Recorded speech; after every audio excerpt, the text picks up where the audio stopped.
Bonjour, bonjour, bonjour, connectez-vous, partagez le direct. Nous avons un très bon thème à développer aujourd'hui.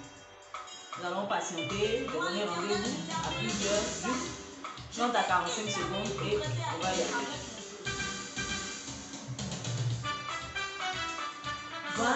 Voici mon serviteur que je soutiens. Voici mon messager que je soutiens.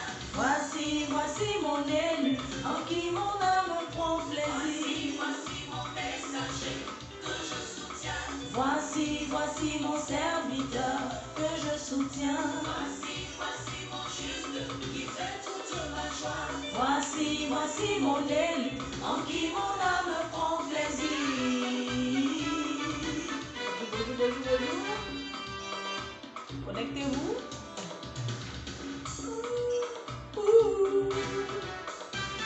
J'ai mis mon esprit sur lui, il annoncera au monde ma justice.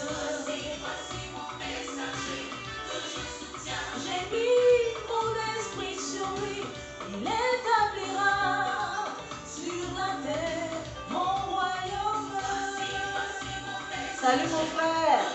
J'ai mis mon esprit sur lui, il annoncera au monde ma justice. Voici mon juste qui fait toute ma joie. J'ai mis mon esprit sur lui, il établira sur la terre mon royaume. Voici mon juste qui fait toute ma joie. Oh, j'aime trop la guitare. Bonjour mon frère. Allez, tout le monde. Mais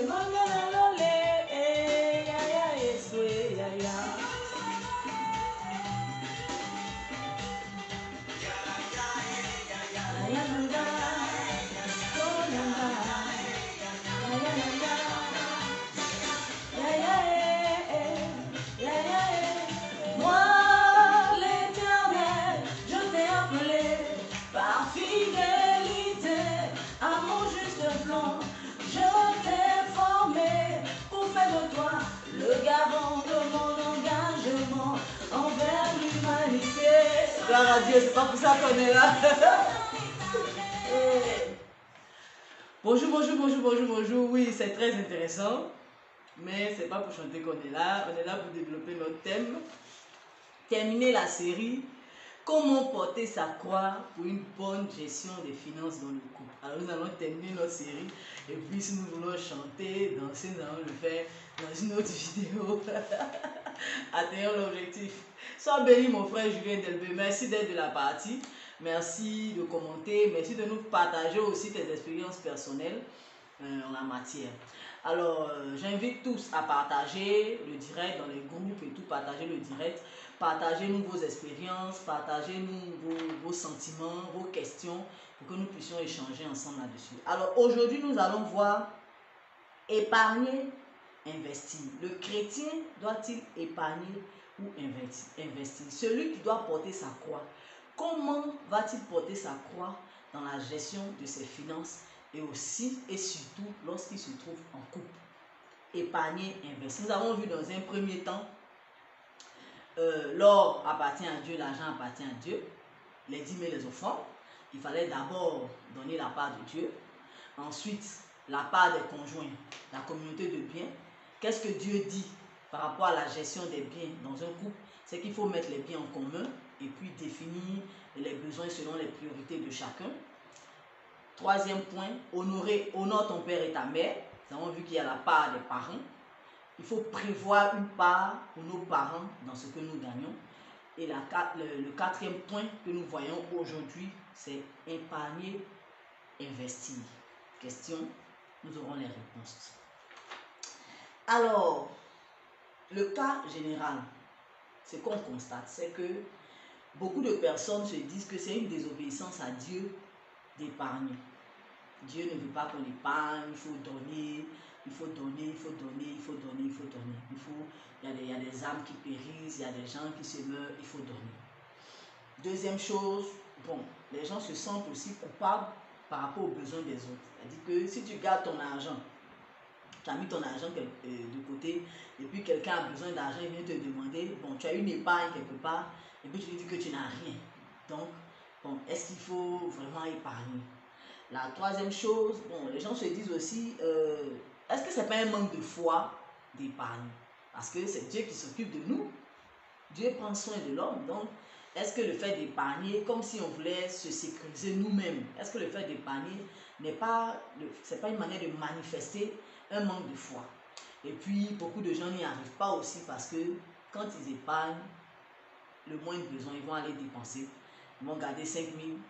Dans 2 jours, ils ont besoin des 5 000, ils vont prendre, ils utilisent. Donc, difficile d'épargner avec toutes ces questions, toutes ces préoccupations, tous ces besoins, toutes ces réalités auxquelles on est confronté. Et puis aussi, on veut bien faire. Et puis bon, est-ce que quand tu gardes, est-ce que, voilà, ainsi de suite. Ça, c'est le cas général. Est-ce que Dieu veut qu'un chrétien épargne? Parce que nous, qui sommes chrétiens, nous nous identifions par rapport à ce que la parole de Dieu dit. Donc, quand on dit comment porter sa croix pour une bonne gestion des finances dans le couple, on va voir dans la Bible qu'est-ce que la Bible dit, qu'est-ce que la parole de Dieu dit, qu'est-ce que Dieu dit par rapport à l'épargne. Est-ce qu'un chrétien, quelqu'un qui a Christ en lui, doit épargner? Voilà. Prenons Genèse 41. Je ne vais pas lire parce que nous n'avons que 30 minutes, moi je manœuvre 20 à 25 minutes.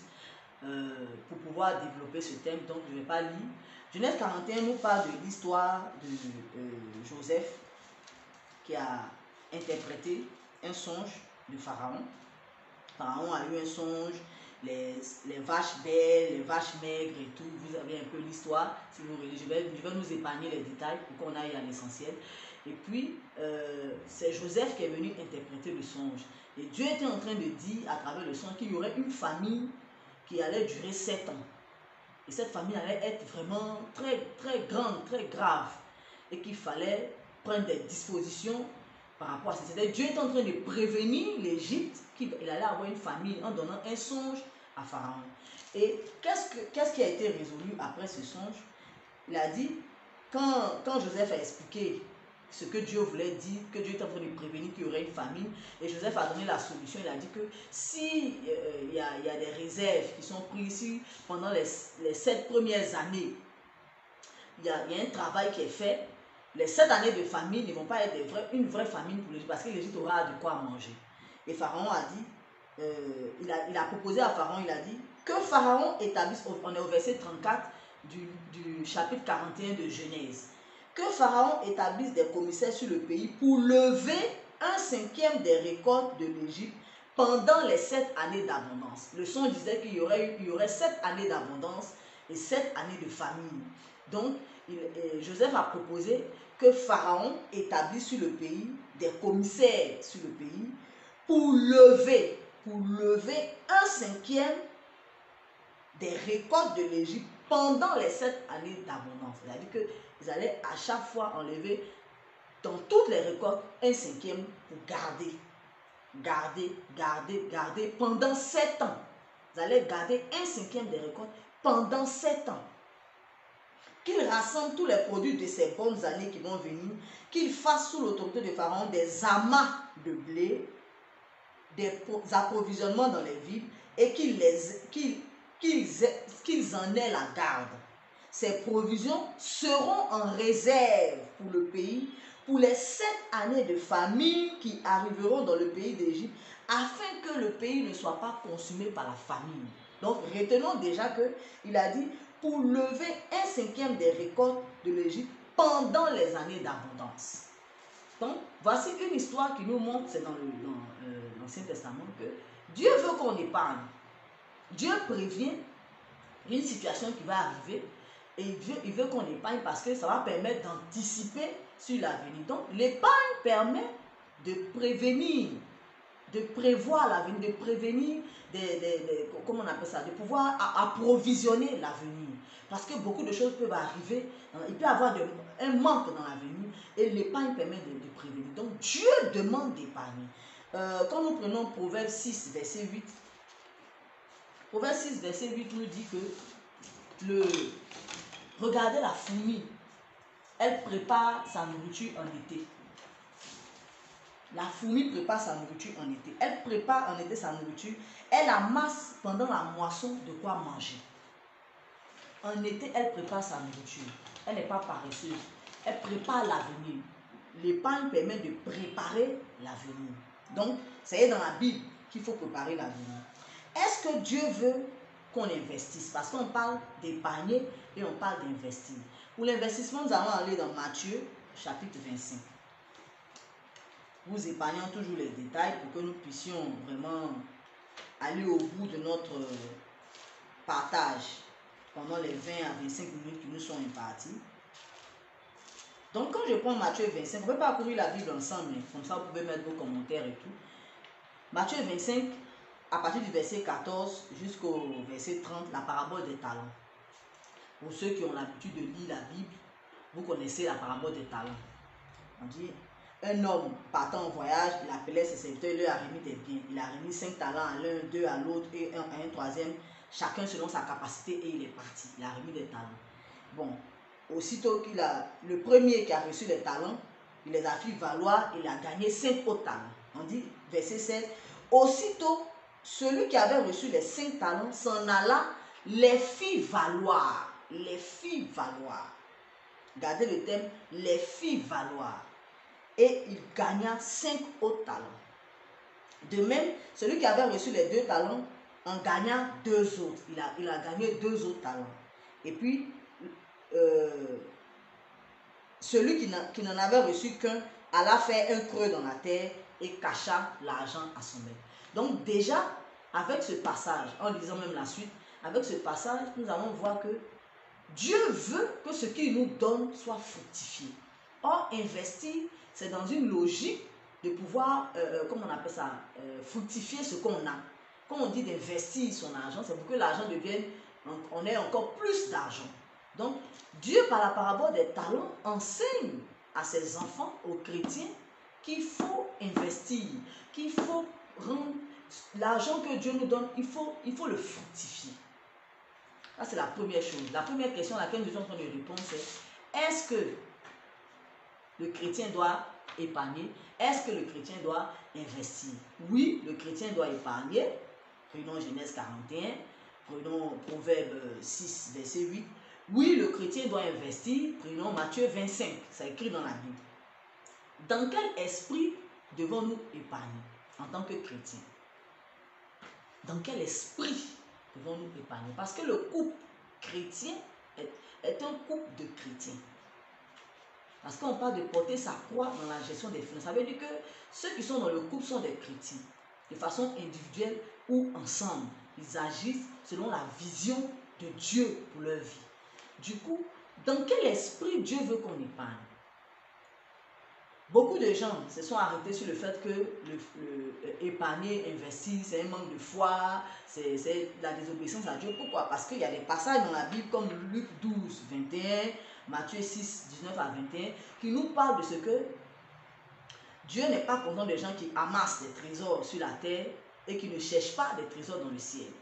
Donc ils amassent des trésors sur la terre pour eux-mêmes.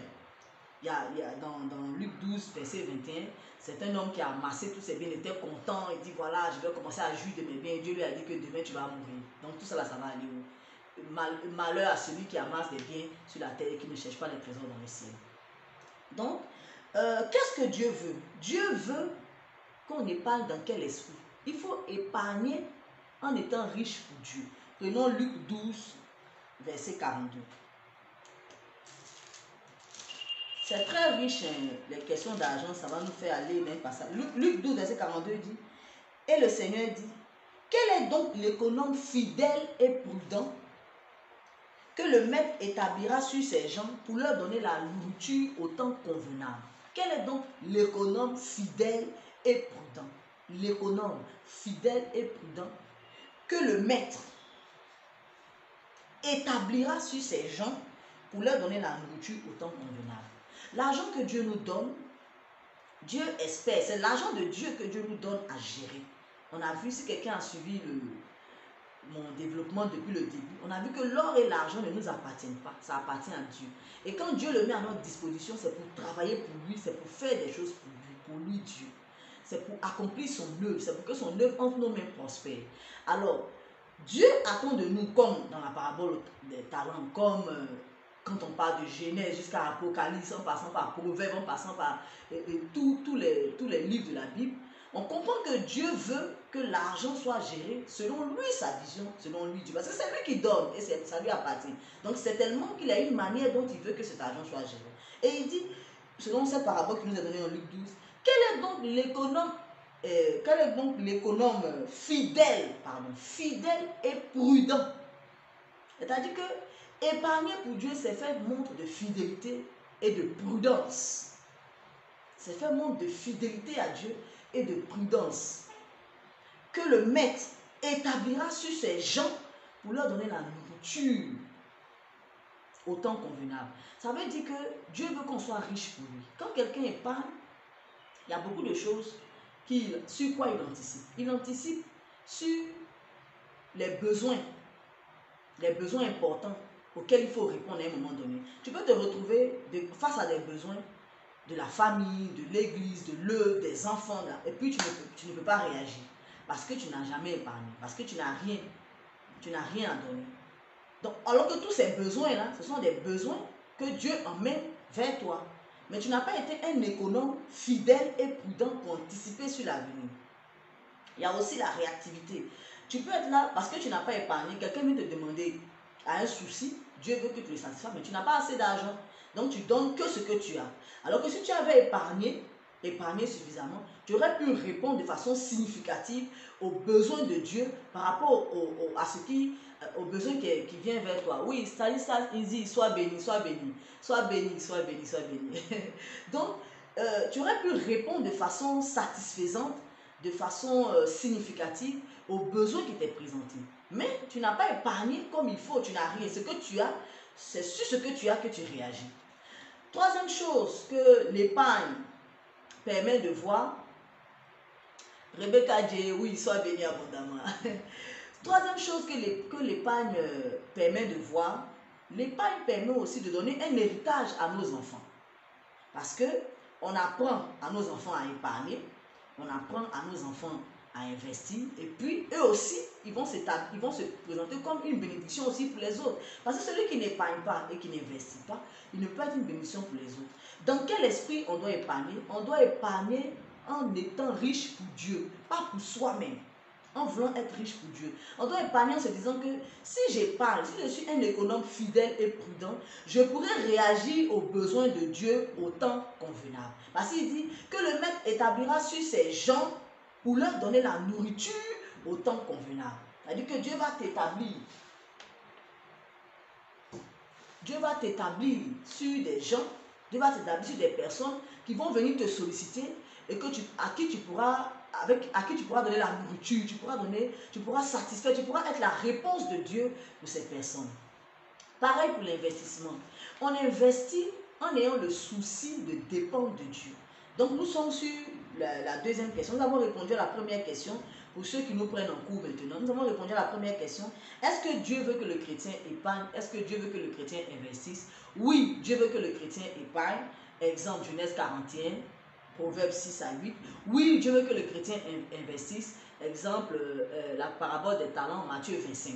Tout le chapitre, il faut le lire. Deuxième question, dans quel esprit le chrétien doit-il épargner? Dans quel esprit le chrétien doit-il investir? Le chrétien doit épargner en voulant être riche pour Dieu, pas pour lui-même. En se disant, je vais épargner de sorte à ce que, au moment où Dieu va me présenter des besoins, à travers les autres, à travers la famille, à travers l'église, à travers les frères en Christ, je pourrai répondre à ces besoins. Je vais épargner pour que mes enfants, pour que je sois une source de bénédiction et pour que mes enfants, après moi, soient aussi une source de bénédiction. Pareil pour l'investissement. L'investissement, dans quel esprit Dieu veut que le chrétien investisse? Dieu veut que les chrétiens investissent dans un esprit de dépendre de Dieu. 1 Timothée 6, verset 10 dit, l'amour de l'argent est une racine de tous les maux et quelques-uns étant possédés se sont égarés loin de la foi et se sont jetés eux-mêmes dans bien des tourments. Les gens investissent parce qu'ils veulent gagner de l'argent. Ils sont pressés, ils ont tellement envie d'avoir de l'argent, plus pour faire ce qu'ils veulent, comme ils veulent. Ils ne se soucient pas de dépendre de Dieu. Si le fait de vouloir gagner de l'argent t'enlève la dépendance à Dieu, ça veut dire que ce n'est pas un bon investissement. Ce n'est pas un investissement pur. Si le fait de vouloir gagner de l'argent, gagner, t'enlève la dépendance à Dieu, t'enlève même la prière qui va demander à Dieu, est-ce que je dois aller dans telle affaire? Est-ce que je dois faire? Je ne dois pas faire. Et quand je vais le faire, qu'est-ce que tu vas gagner dedans? En ayant le souci de ce que Dieu gagne dans ce qu'on va gagner, on va aller à la dérive. Parce que l'amour de l'argent, on n'investit pas en ayant l'amour de l'argent. Le chrétien n'investit pas en ayant l'amour de l'argent. Il investit en voulant dépendre de Dieu. En disant à Dieu, je fais cet investissement pour que, au temps convenable, tu puisses jouir des fruits de cet investissement pour atteindre ton règne dans ma vie et dans la vie de tous ceux qui sont autour de nous.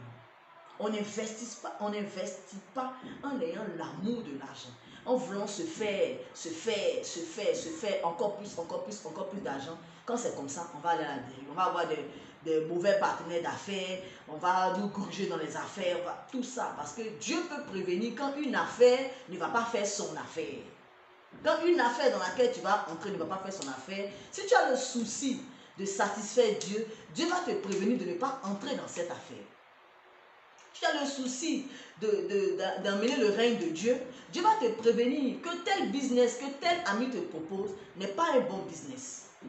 Mais si tu as le souci que l'argent que tu veux recueillir serve Dieu, serve la cause de Dieu, serve le règne de Dieu, serve l'œuvre de Dieu en tes mains, Dieu va te protéger de tout coup bas, de tout complot, de tout ce qui vient te gruger, de tout ce qui ne paye pas, et tout. Dieu va te protéger de ces choses.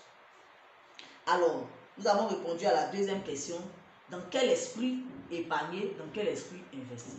Troisième question, dans quel esprit, comment on appelle ça? Quand, pardon, on a fait dans quel esprit? Quand épargner, quand investir? Première question, est-ce que Dieu veut? Oui, Dieu veut. Deuxième question, dans quel esprit? L'esprit, il faut épargner pour être riche pour Dieu. Il faut investir en restant dépendant de Dieu dans son investissement. Si ce n'est pas le cas, c'est que ce n'est pas un bon investissement. Si on épargne en ne voulant pas être riche pour Dieu, si on épargne parce que c'est pour nous-mêmes qu'on épargne, ce n'est pas pour répondre aux besoins de Dieu, ce n'est pas bon. On s'amasse des trésors sur la terre, on ne s'amasse pas des trésors au ciel. La Bible dit, Luc 12, 21, Matthieu 6, 19 à 21. Troisième question, quand épargner, quand investir? Quand épargner, quand investir, automatiquement maintenant. Maintenant, il y a urgence. Normalement, s'il y en a qui ont déjà été enseignés là-dessus, depuis leur bas âge, qui ont épargné, qui sont instruits, qui travaillent et qui aujourd'hui, à 40 ans, à 50 ans, commencent à jouir du fruit des épargnes. Et bon, si c'est pour Dieu, Dieu gagne. Si c'est pour eux-mêmes, bon, ils vont courir à la dérive comme la Bible dit. En principe, il faut épargner. C'est urgent, il faut le faire maintenant. Il faut le faire maintenant. Ce n'est pas qu'on ne dise pas se dire, dans 1 an, je vais épargner, dans 2 ans, je vais épargner, dans 1 an, je vais investir, dans 2 ans, je vais investir. Le temps que tu mets à attendre, c'est comme si tu perds de la consistance. Parce que plus vite tu le fais, plus consistant ça sera. Imagine, comme la Bible dit en Matthieu 25, 26 à 27. Il a dit Jésus a dit, l'homme, le monsieur qui avait distribué les talents, dans la parabole des talents, qui a distribué ses talents, à ses serviteurs, a dit à celui qui a gardé le talent sous la terre, qui n'a pas fait fructifier, lui a dit, mais Il te fallait donc remettre mon argent au banquier et à mon retour, j'aurais retiré ce qui est à moi avec intérêt. Ça veut dire que même ce temps qu'il a mis à cacher ça dans la terre, il aurait pu prendre et puis mettre à la banque. Ça allait produire des intérêts au fur et à mesure que le temps passe. Donc, il faut considérer la multiplication. C'est-à-dire, plus vite on s'y met, mieux ce sera, plus consistant ça sera, et on pourra répondre à plus de besoins de Dieu pour notre génération. Investir pareil. Dans l'investissement, souvenez-vous de Genèse 41, où il a dit, le dernier passage, je vais le lire rapidement. Quand la solution a été proposée, ces provisions seront en réserve pour le pays pour les 7 années de famine qui arriveront dans le pays d'Égypte, afin que le pays ne soit pas consumé par la famine. Afin que le pays ne soit pas consumé par la famine. C'est-à-dire que si il ne s'y prenait pas vite, c'est-à-dire que si il ne le faisait pas maintenant, ce ne serait pas des 7 années d'abondance pour épargner, il y aurait une famine, il y aurait peut-être une satisfaction, mais peut-être la satisfaction ne serait pas pleine. Mais comme Dieu a prévenu et qu'ils s'y sont mis de façon automatique, on va dire, ils ont pu récolter ce qui a permis pendant les 7 années de famine de vraiment faire face à la crise. C'est-à-dire que plus vite on s'y met, mieux ce sera pour répondre aux réalités que Dieu va mettre devant nous pour rendre son nom grand. Quand il y a eu la famine et que l'Égypte a pu réagir par Joseph qui a reçu la révélation de Dieu, ça a rendu le nom de Dieu grand. Ça a apporté le règne de Dieu. Ça a montré que Dieu peut prévenir d'une si grande situation de famine et puis Dieu peut apporter la solution longtemps à l'avance de la famine.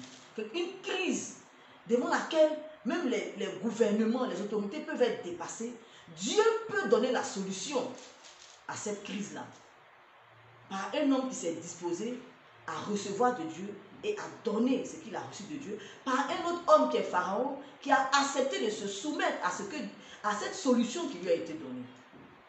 Il faut s'y mettre. Mais imaginez que Pharaon ait dit, bon, je vais réfléchir, dans 2 ans, dans 3 ans, on verra. Il aurait échoué. Il aurait échoué parce que quand la famine serait arrivée, il n'aurait pas pu répondre de façon satisfaisante à... L'Égypte même est devenue une nation très puissante à partir de là, parce que l'Égypte servait les autres nations, qui étaient les autres régions, tous ceux qui étaient touchés par cette famine, l'Égypte les servait dans des temps de famine. Alors, quand épargner, quand investir maintenant? Il faut le faire maintenant. Le dernier point que nous allons voir, c'est comment épargner. Il faut épargner selon ses moyens.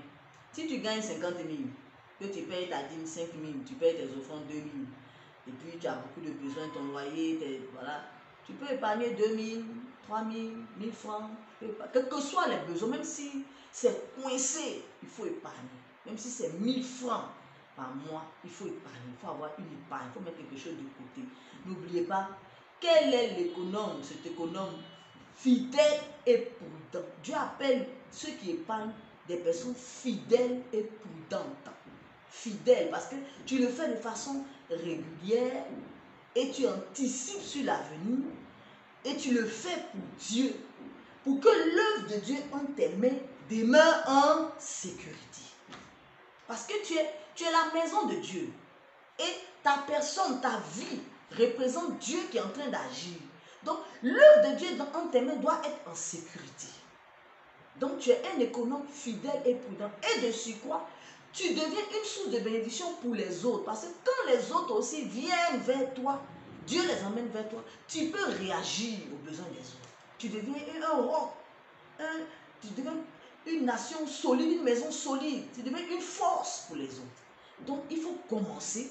Et puis au fur et à mesure que les moyens, les revenus augmentent, on augmente les parts. Parce que Dieu veut faire de grandes choses avec ses enfants. Et puis il dit, cet économe fidèle et prudent que le maître établira sur les... Donc quand Dieu voit que tu es en train de faire comme ça, Dieu même t'élève et emmène les gens qui ont besoin, qui sollicitent le Seigneur, il les emmène vers toi. Et puis il fait de toi un leader pour toutes ces personnes. Dieu compte sur toi pour gérer plusieurs autres personnes qui le sollicitent. Deuxième chose, comment investir?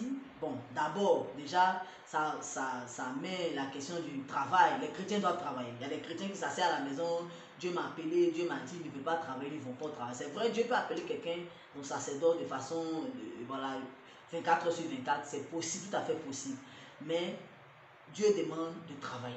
Que ceux qui ne travaillent pas ne mangent pas non plus. Donc, tu peux déjà, ton premier investissement, ce sera déjà de te chercher un travail.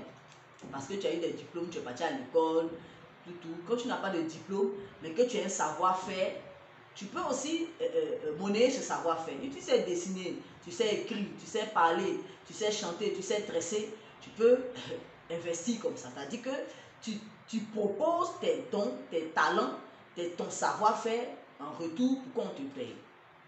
Je ne parle pas de l'église, de l'œuvre, où tout est, il faut le faire pour Dieu. Je parle de gagner de l'argent. Tu sais tresser, tu sais faire les nattes, tu sais écrire, tu sais parler en anglais. Tu peux aller interpréter des personnes qui ont envie de s'exprimer avec les francophones, mais qui ne parlent que l'anglais.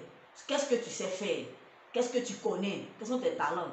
Il faut les faire valoir, comme la parabole des talents le dit.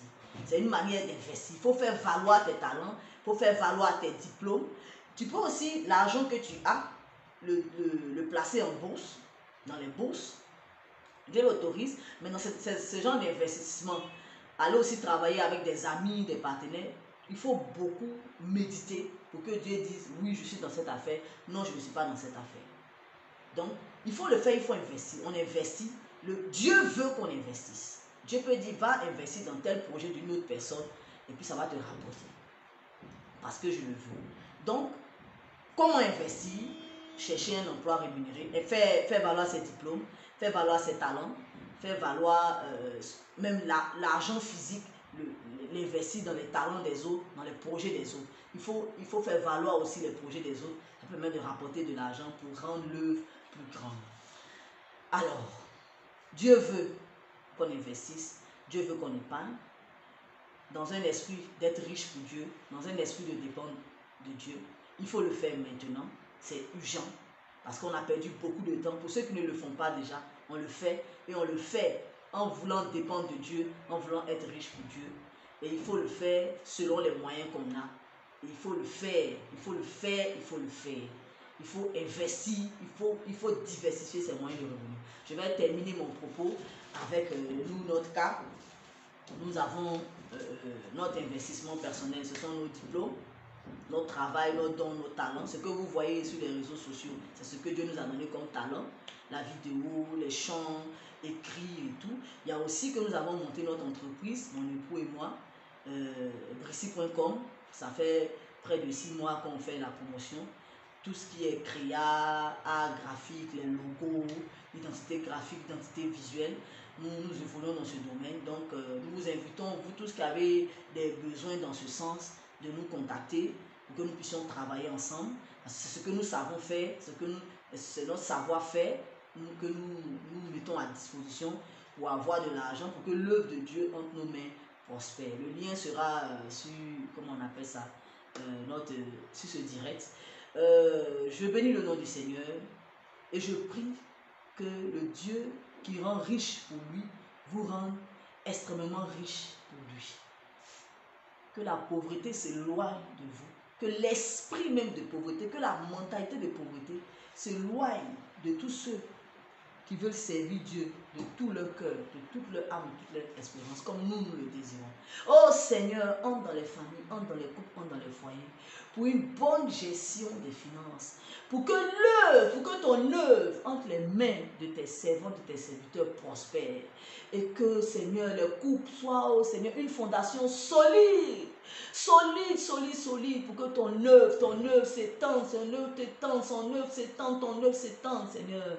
Je prie oui, que tu donnes, Seigneur, oh Père, à chaque chrétien, à chaque conjoint, Seigneur, un esprit d'abondance, un esprit de richesse, un esprit de vie, Seigneur, la mentalité de riche pour toi, la mentalité de riche pour toi, que chacun dépende de toi dans son investissement, dans son épargne, qu'on épargne, oh Seigneur, en voulant être riche pour toi, en voulant se positionner dans l'avenir, pour, oh Seigneur, rendre gloire à ton nom, comme Joseph l'a fait, comme Pharaon l'a fait, Seigneur, qu'on investisse, Seigneur, oh Père, en voulant dépendre de toi, Seigneur, dépendre de toi en tout temps, en toutes circonstances, que personne n'entre dans un investissement, Seigneur, en voulant acquérir des richesses personnelles, mais que tous ceux qui entrent dans des investissements, Seigneur, se soucient de ton règne, et que tous, Seigneur, soient épargnés des pièges de l'ennemi, les faux partenaires, tous ceux qui viennent pour gruger, les complots, Seigneur, que tout cela soit éloigné, tous ces embûches qui sont devant tes enfants, pour les détourner, pour les mettre en prison, Seigneur, que tout cela soit enlevé de leur chemin, et qu'ils aient des partenaires qui viennent pour te faire régner dans leur vie financière, et que toute la gloire te soit rendue. Au nom de Jésus-Christ. Amen. N'oubliez pas, je vous aime. À partir de la semaine prochaine, nous abordons un autre thème aussi intéressant. Comment porter sa croix pour une bonne gestion de la sexualité dans notre couple. Soyez bénis.